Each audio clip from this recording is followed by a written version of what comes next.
Okay, welcome everyone to another interactive video conferencing network PLN chat. I'm really excited about this one around CAPspace. CAPspace has been around for many, many years, collaborations around the planet.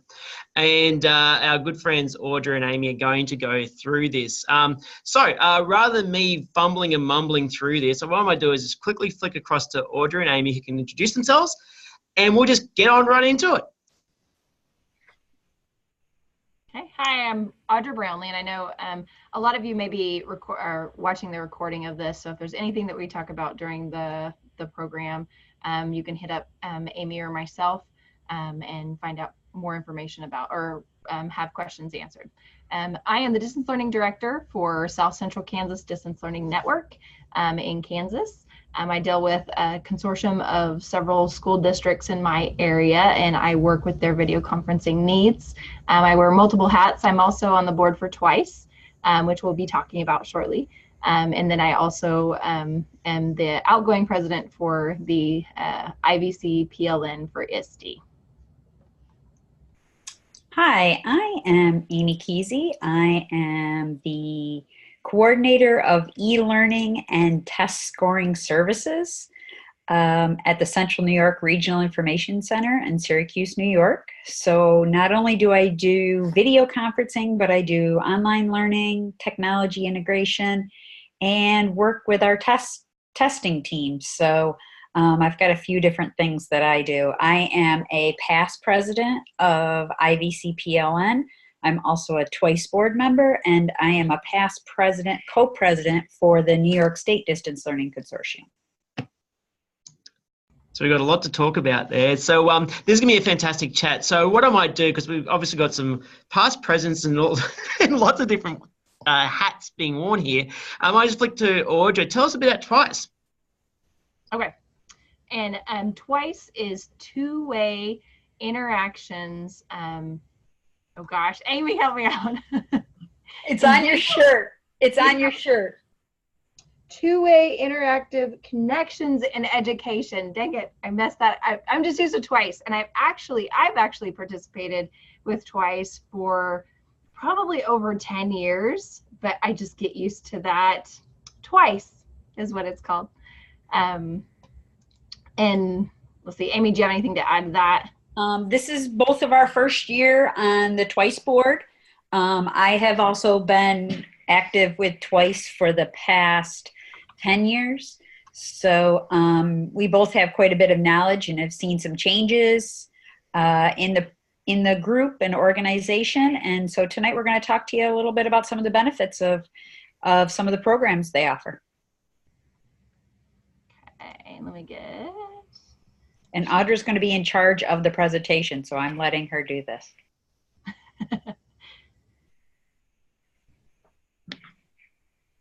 Oh, wrong one. Sorry about that.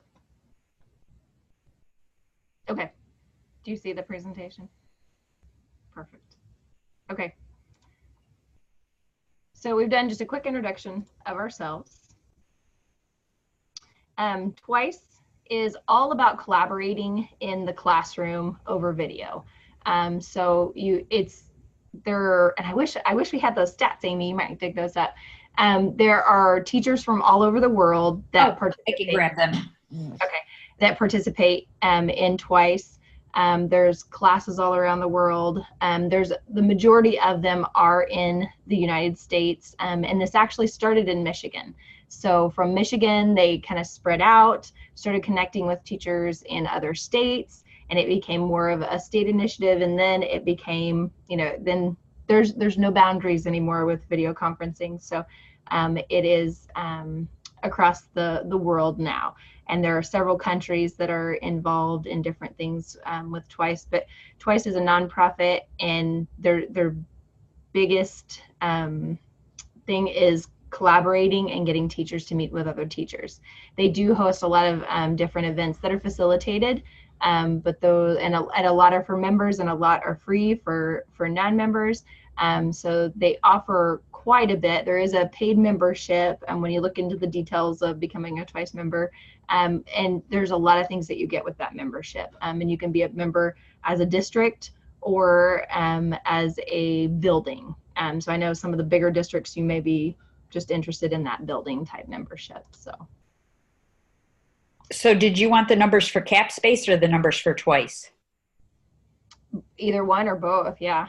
So right now for CAPspace, there is currently 7,456 registered users. There has been, we did go through a rebuild within the past year. So our collaborations and collaboration connections and events are not totally up to date because when we did the rebuild for the website, it wiped out all the previous ones. But right now we also have some other information for you is that we have 6,816 registered that have Twitter accounts. A lot of them have got registered pieces of equipment because that's one of the things you have to be in CAPspace is you have to have some sort of piece of, and it doesn't just have to be equipment. It can also be software. So you can have Zoom in there. You can have Lifesize, any of your software programs. They're right at the moment, the top 10 event registrations, things like Read Around the Planet, which is one of the activities we're going to talk about, but this is the Read Around the Planet from last year. Some different Twice Ask things, different programs, members by country. By far, we are primarily a United States group at this moment, but we would love to see more from outside of the United States. There's currently 6,611 members from the United States, and Australia's creeping up on us with 397. But they're beating out our neighbor to the north, Canada, at 344. So we definitely do have some groups that are outside of the United States. Awesome. Thank you, Amy. Fantastic. And one of the questions that's come up from the floor is, what is the difference between CAPspace and Twice? I'm unmuted, so I'll grab that. Twice is the official organization, and they have created the CAPspace space for collaborations. So Twice is the board members and all the official stuff, and then CAPspace is all the fun stuff. So I know most people probably know the CAPspace title better than Twice probably, but it is one and the same. Well, that is a good question. Thank you, Ben. And like Amy said, they did revamp the website. The previous one was very big and bulky, and there's a lot of teachers that had moved on, retired, and that were still in that database, and it was hard to clean out. So they went with a new, and things were outdated with the site that they had. So they did choose a new site, and this year is the first year for it. So there's a lot of things that are popping up that aren't quite right. And when you see those types of things, let somebody know at Twice.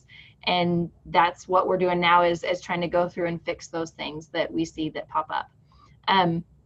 So the CAPspace site, if you've been on CAPspace in the past, it is totally new.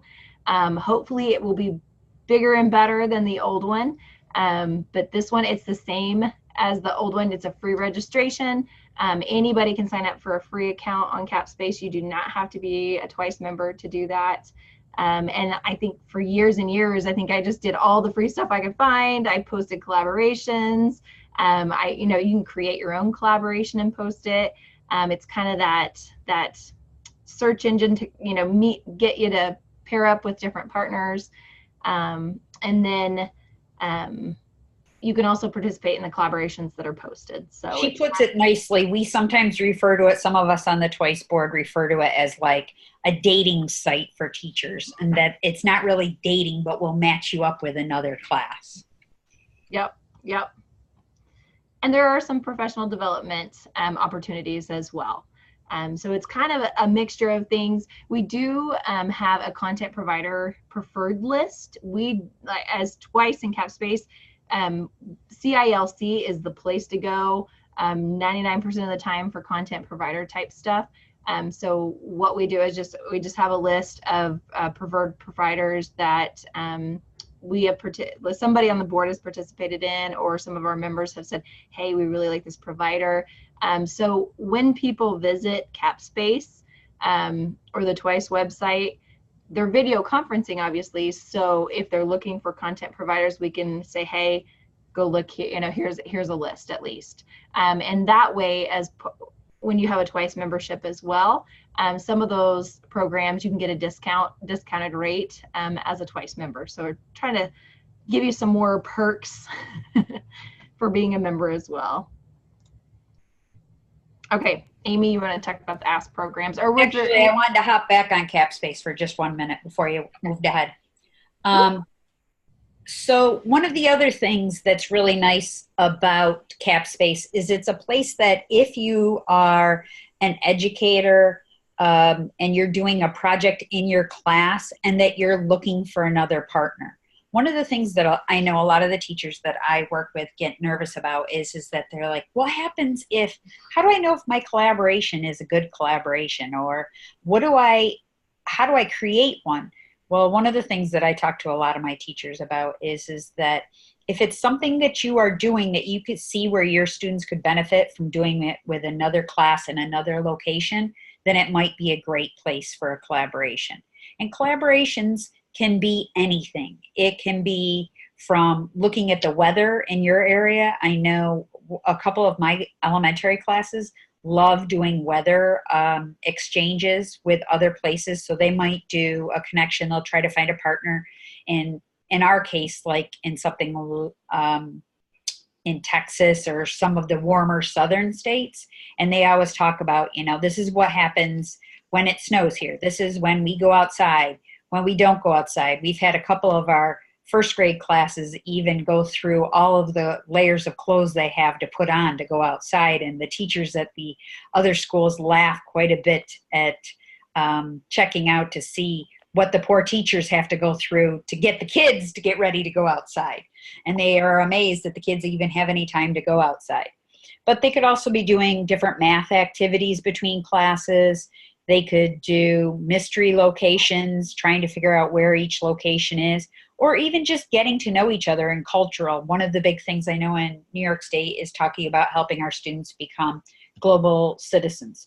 And doing any sort of collaboration helps those students get that experience to talk to another group, whether they are from inside of our state, whether they're just from a different location. Some of my areas are very small schools and very small towns, and they might not in their lives get outside too far outside of their town. So this gives them a great experience to get to meet other people, see things about other locations, and just learn more about their global world. Okay, now I can go on to Ask. Sorry.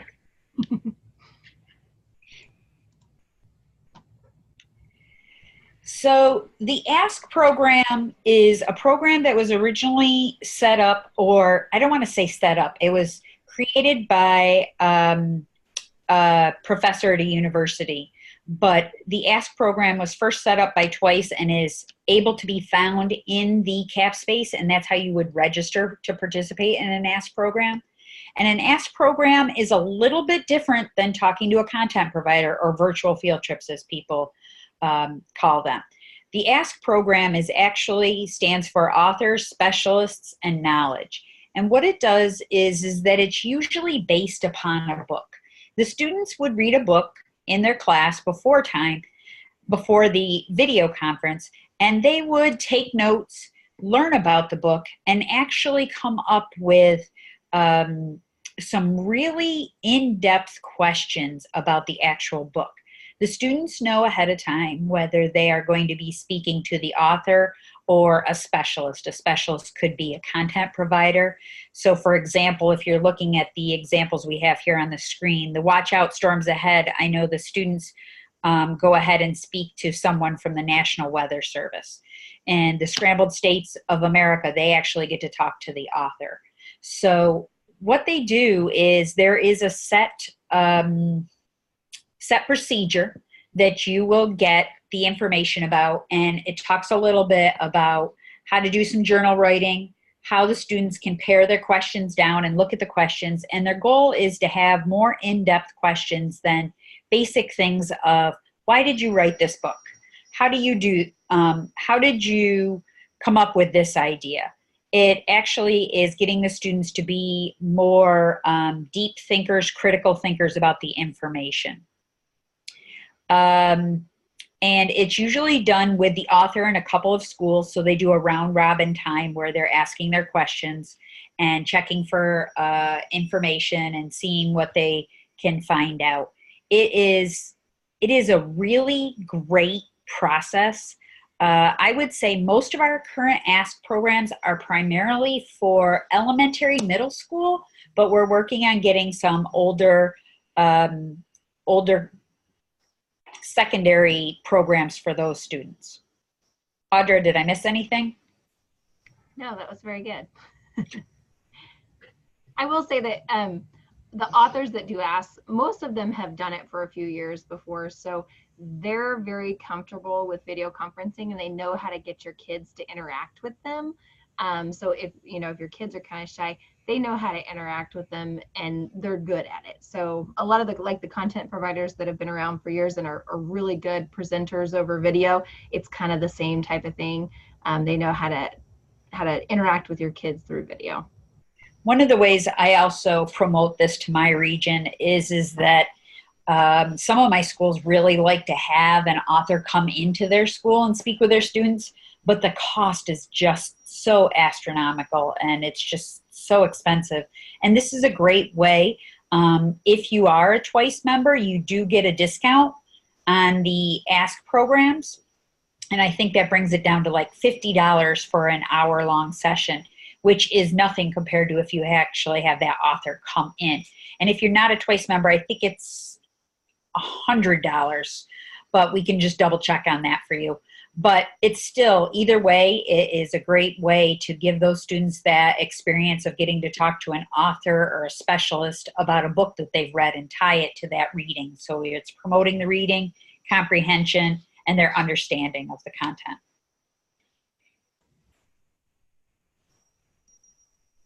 Okay. And if there's not any questions about the Ask programs, and anybody connected, feel free to jump in if you do have questions. We can answer them at any time. So don't feel bad to interrupt us.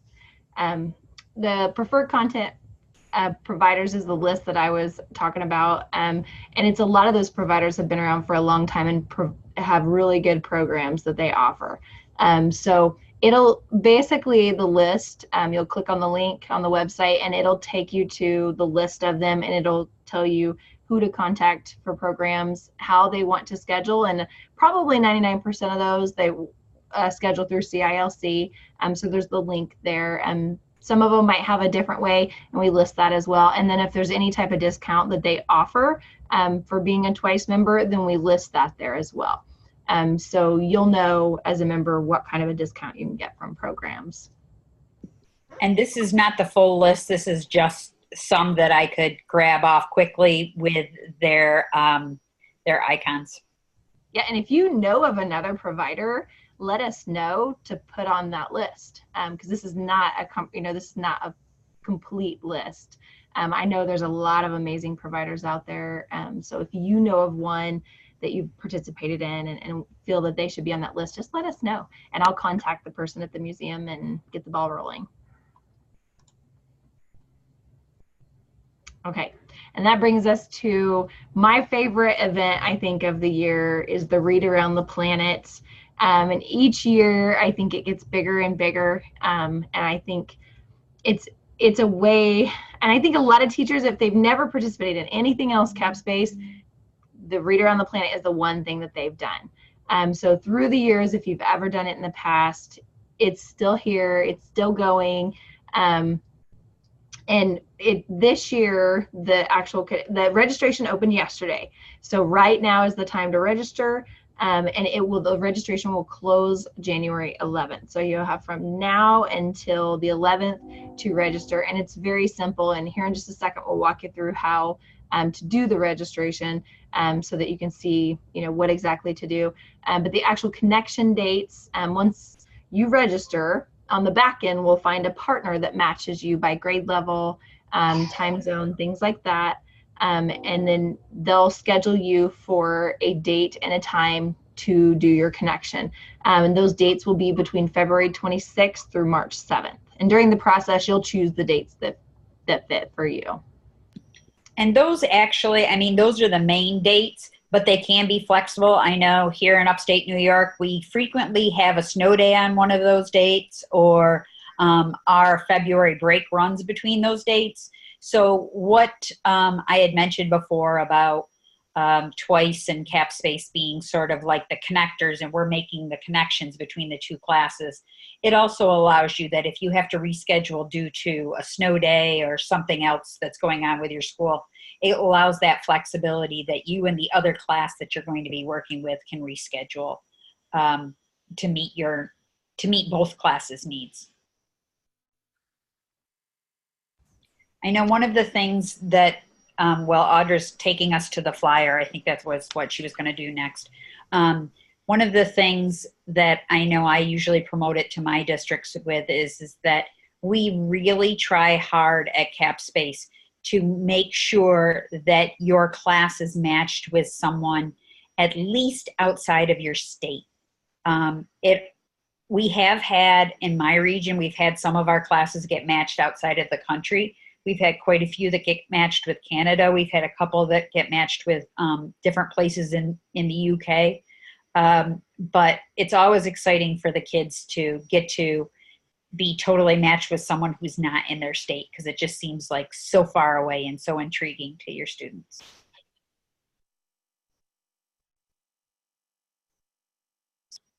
Do you want me to keep talking about this, Audra, or do you want to jump in? Okay. Yeah, I can jump in. I was answering on the chat as well. Sure. And if anybody that's on wants to jump in the chat, that works too. Okay. And there's a couple other content providers we need to get added to the list. Awesome.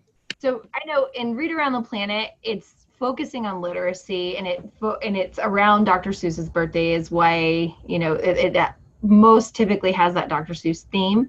And you'll see a lot of classes that go with that. And the younger levels will read a lot of the Dr. Seuss books. But the activity you do can be anything. It can be readers' theaters. It can do, you can do, you know, short stories, or even I've had some that did their own poetry. They wrote their own poems. So they picked a few and read them to the other class. But I think probably the most fun part of these presentations, like you've said, is getting to meet somebody outside of your state usually, and sometimes your country. One of my favorite things, and I'm located in Kansas, rural, you know, Wheatfield, Kansas. We had a rural New York school that was, you know, just as rural as we were, and they were second graders. And one of the New York kids asked our kids, how do you get to school? Do you ride horses? And of course, our kids just laughed, and they're like, what? You know, my mom took me, or, you know, or I rode the bus. And so then our kids asked them, well, how do you get to school? Do you ride the subway? And of course, they laughed, and they're like, no, you know, that's in New York City, and, you know, we're far from there. And so it was just cute seeing that, not only the learning of the literacy part of it, but just getting to know peer type things as well. Okay. One of the other things to mention up in that first box that talks about it is that it's not just for English-speaking students. We do have a lot of Spanish-speaking students as well as English as second language. We do also have quite a few special education classes that we match up with other special education classes. So it's not just specifically for English-speaking students. And we do offer this activity for classes in pre-K through 12th grade. So it's not just elementary. We have everything from, even in the high school, if you look up in the top section here, it gives you some activity ideas. You've got skits and plays. I've had some different schools make up skits or plays to share. You could also do game shows, quiz shows for older students. So there's a little bit of everything in there for anybody, and as long as it has something to do with literacy, it's good to go. As Audra was saying, down in the middle section is the suggested schedule for the hour, but it doesn't have to be that way. But you could always do the introductions and sharing of maps. So you're working in some of your social studies curriculum of locating where they are. One class will do their part of their session. The other class then does their part of the session, whether it's a play or a choral reading or even a song. You can never tell what it's going to be. And then they do a little question and answer exchange about the schools and the communities. And that's where, and Audra says, is always the fun part, to see what kids really think. We have had, here where I am in New York State, people think that just because we're from New York, we're right there in New York City. I'm 5.5 to 6 hours away from New York City.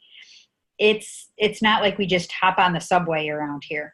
We probably could be closer to riding the horses than Audra is. But most of the time, our students take the buses, and we do have a couple of schools in my region who have a snowmobile day where the students can ride snowmobiles to school because we get enough snow. But it's always just a great time to learn about someplace else and learn about another school. And I've actually had a couple of my schools in my region end up becoming pen pals or video pals from this experience, because they want to get together, talk about other things that they study that are in common.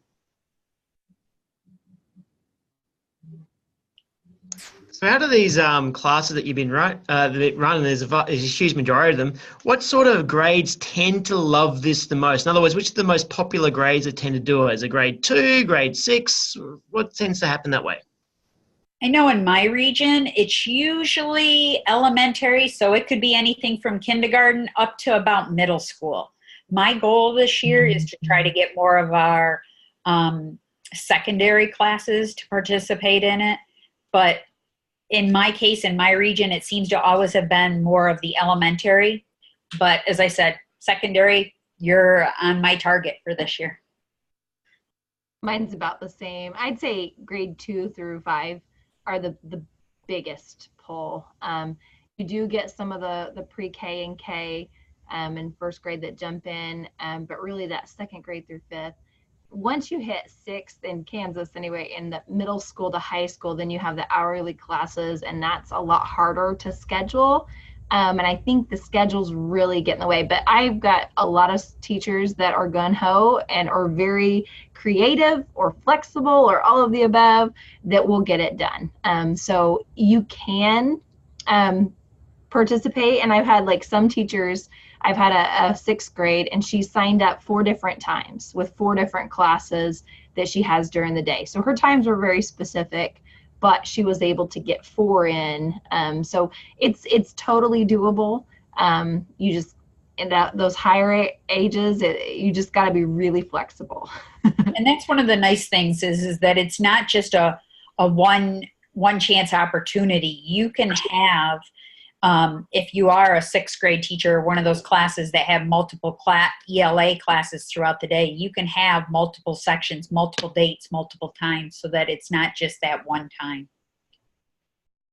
Sure. And one of the things I know which comes up as a question a lot is the blockages, technologically, so to speak. What are the best ways of getting around this if you're brand new to us and never done it before? So one of the things, if you notice, even in the schedules, is that we always put in extra time. So if there is a little technical difficulty, the biggest thing I always suggest is test with your class beforehand. Make sure you're doing a test call. I know some people, now that they use a lot of the software, they don't feel like they need to do a test call as much as they used to with some of the hardware and the other equipment. But please just do a test call, even if it's just to see the other class, talk to the other class, make sure you've got audio, video. If you are going to do anything that uses a document camera or a PowerPoint presentation, test that as well to make sure you're comfortable with it and it works. I know in my region and here in New York State, we have our regional information centers, or BOCES, educational service centers across the state, and there's usually a person like me who helps out with video conferencing. and check out with your area and see where you can get that assistance here. And I know most of us have got ways that we can help you get connected. So if you don't have the software available, or you don't have the capabilities, we can help you get that set up. Yeah, that's what I was going to say. I know I got a lot of help when I was new from many others, some of them in this ISTE group as well, and from people at CAPspace as well. So I learned from others. So I know Amy and others are more than happy to help with others as well. So if anybody has any questions or wants to do a test, like Zoom has a free trial that you can use, and it pretty much has all the specs that the paid one does, minus a few things. So I mean, there's a lot of stuff out there now that makes it easy to connect, especially you don't need any fancy equipment, you just need a webcam and some audio. So and a lot of those, like the document cameras now, there's like a $99 little USB plug-in, and 99, $100 is still, money. But when you compare it to the $600 ones we used to have for, the equipment, it's a lot. I'm thinking like $1,000 ones. Yeah, and those still exist, but I love the little, the little $99 ones. They're so much easier now. So it's a lot more doable in the classroom, and you could save up for it. And I would even say, like, if you go to the conferences like ISTE, they'll do drawings to win one. I've won 2 before, it's, so put yourself out there and you could, get some return on that. Absolutely. No, I know that a number of classroom teachers I've run into just practice across the hallway. Mm-hmm. That way you walk in the next room and go, did it work? It can help out too. Yeah, and if you want to practice, I know Amy and I, both of us, I've done a lot of practicing with people. They're like, hey, can we just connect to say hi? And it gets the kids, they're not connected to another classroom. It's not as formal. They can just say hi to me. And if it goes wrong, it's okay. So we're totally open to doing test calls and things like that. Yeah, I know I've done a couple little practice sessions with classes just to sort of give them a little overview about talking about muting and how to act, and how that people can see you. So whatever you're doing back there, we're going to be able to see you. Another class is going to see you, which sometimes is a good thing and sometimes is a bad thing. Either way, a learning experience. Absolutely. Now, I know that you wear a lot of hats, both of you, doing lots of these types of things. But of course, people may want to get in touch with you to find out more. So I'm just going to throw it to Amy. How do people get in touch with you? So there's a couple different ways that you can get in touch with me. Hey, Audra, can you open up back to our presentation, to that slide that we did for contact information? One of the easiest ways is on Twitter for me, and it's just @AmyKeasy. And Audra's we did put together a little slide here that shows how to get a hold of us. Email is the best way for me because I am out in districts a couple days a week and I'm always on the road and in meetings. So email is the best way. I will get back to you. I promise I will. But Twitter is also a great way. And here is our contact information for both Audra and I. This is actually us at ISTE this past year presenting about TWICE and CAPspace and some of the great opportunities that are available through it. And there I am with my cat and hat. Gotta love the cat and hat. Awesome. And I believe you can also run questions through Sue Porter as Absolutely. Well. Can't remember her email off the top of my head. Sue at Twice, I suppose. Dot something. I'll remember it in a bit. I'll find it out. But Sue Porter. It's on the other page that Audra just had open with the flyer. Yeah. So I'm making Audra work. Dropping back and forth.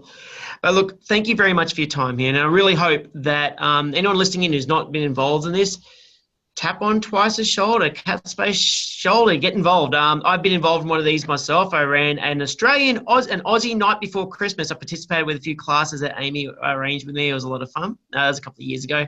And it can be really good just to get other audiences' perspectives on what you've been reading lately, let alone what you think about that content as well. And it's really good for the kids, culturally and into the actual syllabus dot points we're trying to hit too. But much appreciated. Now, don't forget, there are other programs coming up. Oh, there we go. Sue at twice.cc.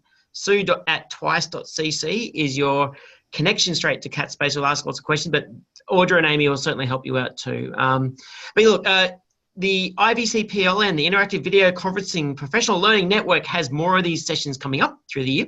If you haven't been involved in ISTE, look up ISTE.org. I will recommend that you become a member because there's a lot of stuff that you can get involved in everything that is about virtual collaborations and beyond. Lots of tech stuff. There's heaps of stuff there.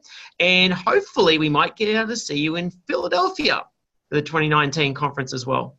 All right, so thank you very much. I hope you have a fantastic evening, and for myself, I'm going to have a fantastic lunch. I'm down in Australia. You've been listening to me. I'm Ben Newsom, current president of the IVCPLN. Tammy Moring is actually on this call as well. She's the next president. So she's waving as well. There you go. Thank you very much for able to join us, and have a fantastic afternoon, evening, and everything else. Thank you, Ben. And I did want to throw out there, I'm going to hang around for just a minute or two. So like Milton, if you wanted to help you walk through the CAPspace site to just sign up, create your free account, I can do that. And if anybody needs any help with any of that, contact Amy or I, and we can help walk you through that. You know, we can do a video call just like this, and I've got Zoom, she's got Zoom, so we can, you know, throw the link out to you. You don't have to worry about that. And we can walk you through it and help you. But if anybody wanted to hang out afterward, I'm going to stick around for a couple minutes to help out with that. I'm available to hang out too. Perfect. No worries. All the best, guys. I have to zip, but enjoy your evening. All right, you too. See ya. Yeah.